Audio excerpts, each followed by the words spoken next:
What's up, guys? And today we have got another YouTube video. Ignore all the random sounds and that lot. I've got guests over, but I thought, fuck the guests, let's make a YouTube video. Yeah, as you can tell, it's gonna be another review. Little side note, after this review, I'm gonna be away for a while. Just taking some time to myself, maybe play some video games on that lot, because I've done quite a lot of YouTube videos. So this is going to be the last review for today, and I was actually going to make another singing video, then start with my top 5 stuff. But I'll make a singing video soon. Don't worry, that's still coming. A singing video is definitely still in the making for you guys, so I'm not going to leave you guys hanging. But without further ado, this is Yu-Gi-Oh! The Dark Side of Dimensions review.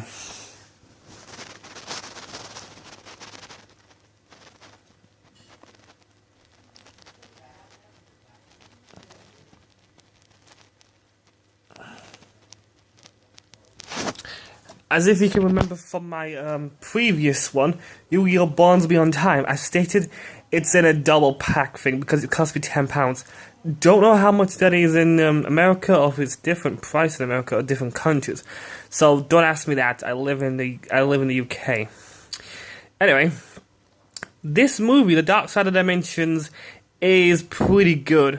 This is the first long-ass Yu-Gi-Oh! Movie we've ever gotten. This is 2 hours long. It's fucking intense. But in my opinion, it should have been 1 hour and 30 minutes because there was exposition upon exposition upon exposition upon exposition. Basically how it starts off, right, is it's really confusing.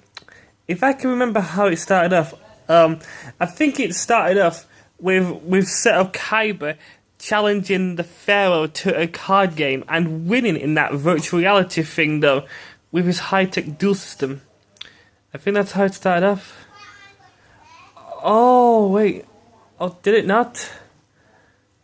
Oh, no, I think it did start off like that. Well, something like that. No, wait.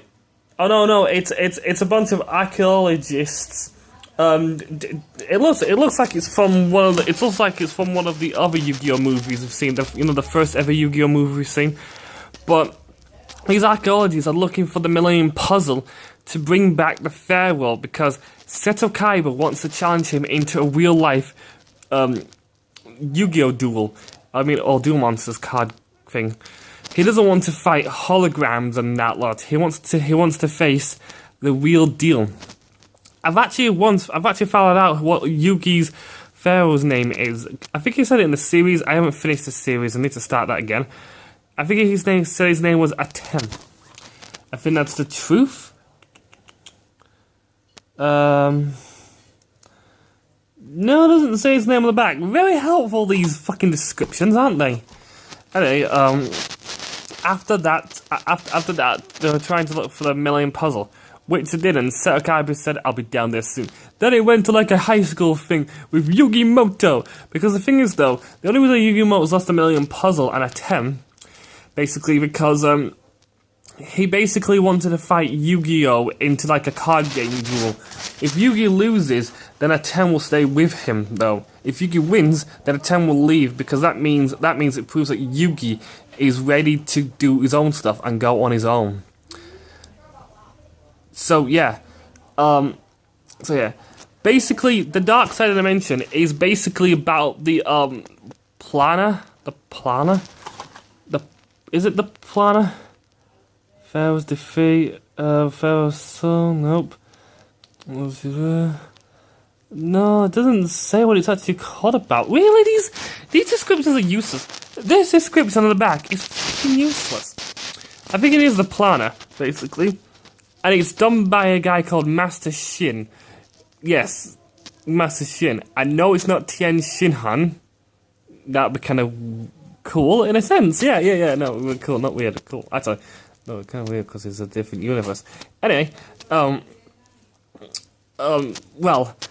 Master Shin was looking after basically the proper origin for this. Basically, Master Shin looks after these kids on that like with Millennium puzzles, and then another guy went to go get the Millennium Eye, that contains a dreaded Merrick Ishtar, and that was Mokuba, and that was not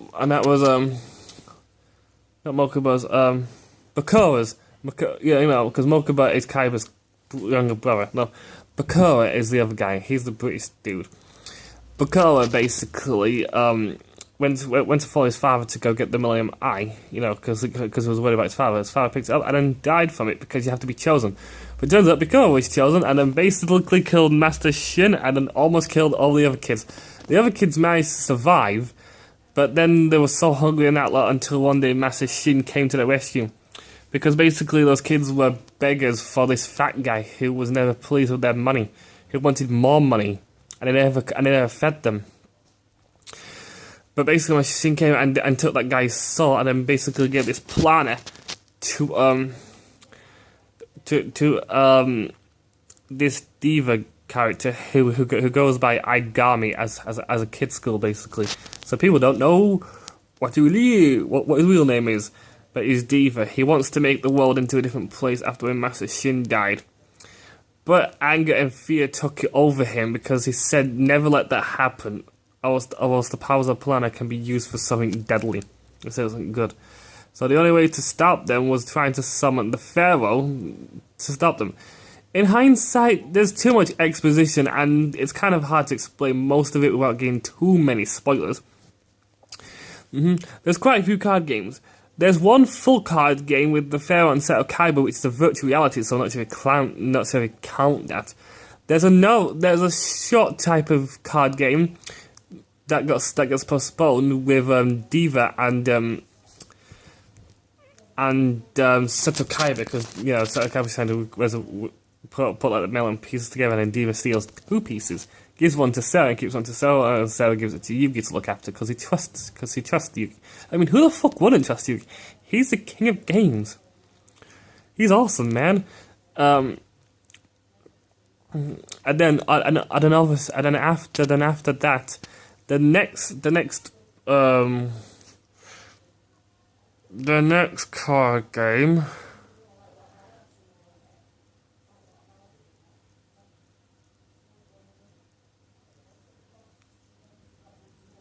The next card game, I'm trying to remember now. The next card game. Oh yeah, there was also like a little short preview card game with Yugi and a 10, so that was sort of okay. And then there was one where Yugi was facing Diva, which was done as well. Yugi won, and then Yugi was facing Seto Kaiba when Diva disappeared. Just for the other 2 million pieces, and then Diva came back with Lemon Eye fused with Merrick Ishtar. So I'm not sure if Yugi won that against Seto Kaiba because the life point thing started when he came out. And then Seto Kaiba and Yugi were like facing him. And they both had 8,000 life points each instead of sharing 4,000 life points, and you get beamed, which is stupid in my opinion. But yeah, that was cool. And Seto Kaiba sacrificed himself to stop Merrick Ishtar. And then Yugi won. He won the duel. Obviously he was gonna win. And then when he won, he died. But when that's because he managed to get the Pharaoh back, and the Pharaoh managed to win for him. The Pharaoh managed to help him basically. But yeah, it's good though. And when the Pharaoh came back, everyone lost their powers of the planner. There's even a guy in there called Manny, who's also a great friend of Diva. We will say, right? And there's some cool ass new cards, and the battle deck looks fucking cool.